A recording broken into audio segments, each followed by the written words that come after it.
Today we're racking the Dunkelweizen.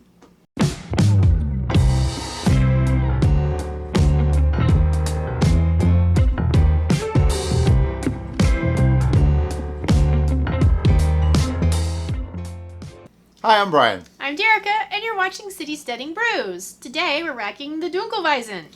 We started it on January 23rd, and this is the Brewers Best Kit beer that we did. If you haven't seen that, you might want to use the thing here and the link below and go watch that and then come back.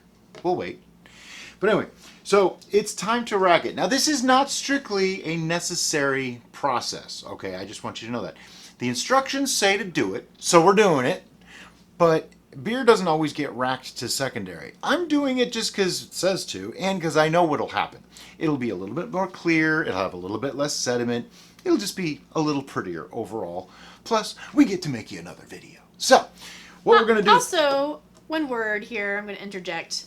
Hops tends to make a crazy, icky mess. Yeah, it's nasty. It's gross. So, I'm all for racking. Looks like beer! Smells like beer. Smells hoppy. Okay, so I'm going to take a reading. Now, because this is so deep, I could probably just drop the hydrometer right in. And it shouldn't go all the way to the bottom, because that would be kind of crazy if it did. We're just making sure that it's finished at this point. Now, if you recall, there was maltodextrin that got put into this. And this started at 1060. And right now, after 2 weeks, it is 1024. See, now, that makes me think this might not be totally done. The reason I think it might not be totally done is because I know there was only a pound of maltodextrin. That should, well, actually, that could be 46 points. But that's divided by 5, so that'd be like 9 points. So this could be like 1010. Now, I know there's also some unfermentable sugars in regular malt, so 10-15 or so, I'd probably be like, all right, this is probably done. 10-24 makes me think it might not be, but it is at 4.7% alcohol, which another rough thing that you do is when you carbonate, it's going to make a little bit more alcohol, like up to roughly 0.5%. So that means this comes out to around 5%. Pretty respectable for most kit beers. They're between 5 and 5.5, so it might be done. But by putting it into secondary, gives me a little extra security. I can let that sit in here for 2 to 3 weeks. It'll clear out, it'll finish any last bits of fermentation, and we know when we go to carbonate how much carbonation we're actually going to have. So for now, I'm just going to take this back out. And you might notice the different format of the video today. We went back to the old style. A couple people have asked why we do them sitting down. For 2 reasons. One, I don't do well standing up for long periods of time. We won't get into it, but I just don't. And 2, by being lower, we can be bigger in the frame. Things can be larger. It's a little easier for you guys to see. So, what we're going to do now... But today we're doing 5 gallons, and they're big! Yeah, so if I sat, it'd be like this.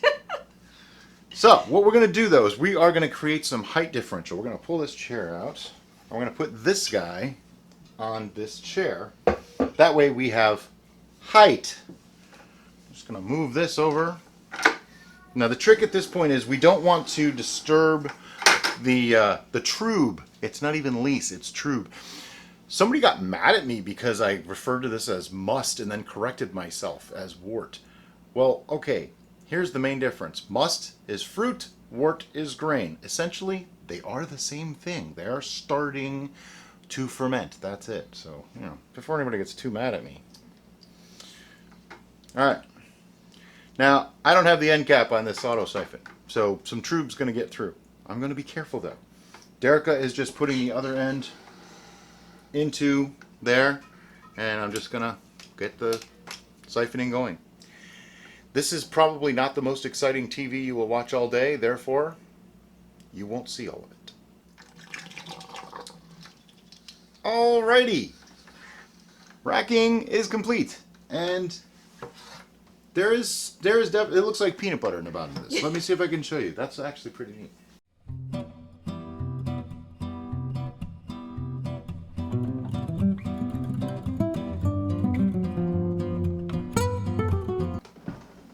So there we have it.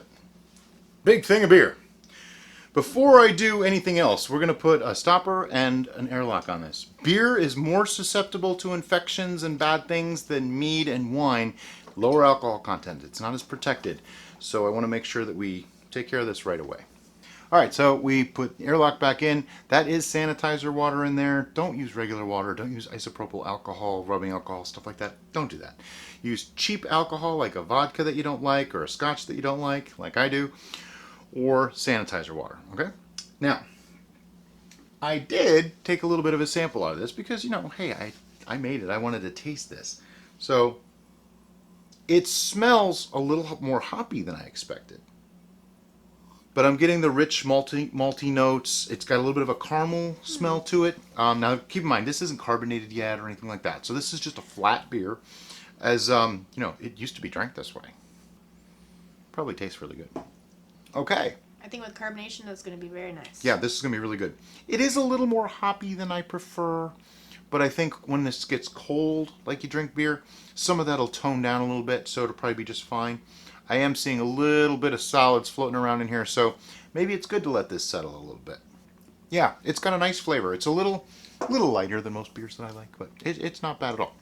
So far, things are looking good. The only thing that I'm slightly concerned with is, see where that is? That's a decent amount of headroom. I don't really like that. I'm hoping this is off-gassing. I did detect a little bit of carbonation in that. Not enough to really be carbonated, but enough that I think it's off-gassing still. So we're going to let this sit for a couple of weeks, and we'll be back with the natural priming, carbonation, and bottling video. But in the meantime, if you like this video, make sure to give us a like. And if you want to see more videos like this, hit subscribe, and don't forget to hit that little bell icon so that YouTube lets you know when we make something new. We also have a VIP club on Facebook that you get to via Patreon. Certain of our tiers of patrons on Patreon have access to that. That is just hard to say. And you get there via the links right here or below. And as always, guys, thanks for watching. Have a great day. Bye-bye.